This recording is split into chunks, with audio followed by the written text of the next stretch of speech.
एक महात्मा ने जीवन भर हरि भजन कीर्तन किया था। उनके आश्रम के सामने एक तालाब। जब उनका अंत समय आया तो उन्होंने देखा कि एक बगुला मछली पकड़ रहा था। उन्होंने बगुले को उड़ा दिया। इधर उनका शरीर छूटा तो नरक में जाना पड़ा।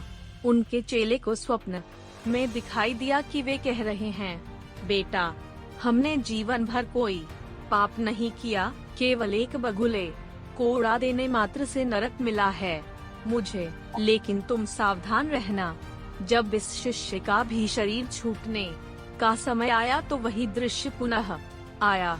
बगुला मछली पकड़ रहा था। गुरु का निर्देश मानकर उसने बगुले को नहीं उड़ाया।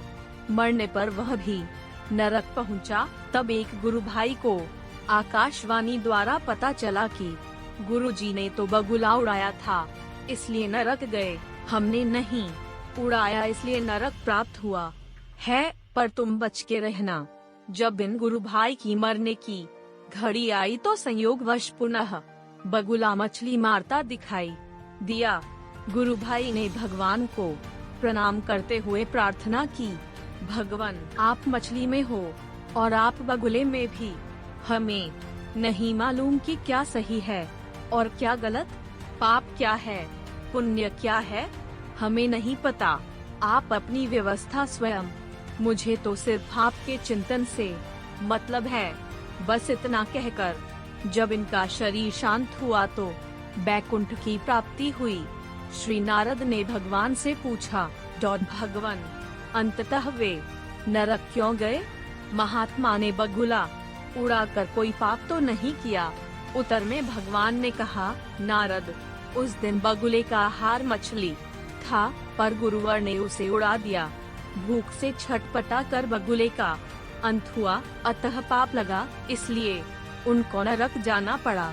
नारद ने फिर पूछा, दूसरे ने तो नहीं उड़ाया, वह क्यों नरक गया? भगवान बोले, उस दिन बगुले का पेट भरा था, वह केवल विनोदवश मछली पकड़ रहा था, उसे उड़ा देना चाहिए था। शिष्य से भूल हुई और इस पाप के कारण उसे नरक मिला। नारद जी ने पुनः पूछा, और तीसरा? भगवान ने कहा, तीसरा मेरे में लगा रहा। उसने सारी जिम्मेदारी मुझको सौंप दी। जैसा होना था वैसे ही हुआ, किंतु मुझसे संबंध जोड़ने के कारण और मेरे ही चिंतन के प्रभाव से वह मेरे धाम को प्राप्त हुआ। सीख, अतः पाप पुण्य की चिंता में समय न गंवाकर जो निरंतर हरि चिंतन में लगा रहता है, वह मेरे परम धाम को प्राप्त होता है। जितना समय हमारा मन भगवान के नाम, रूप, लीला, गुण और धाम में रहता है, केवल उतना समय ही हम पाप से मुक्त रहते हैं।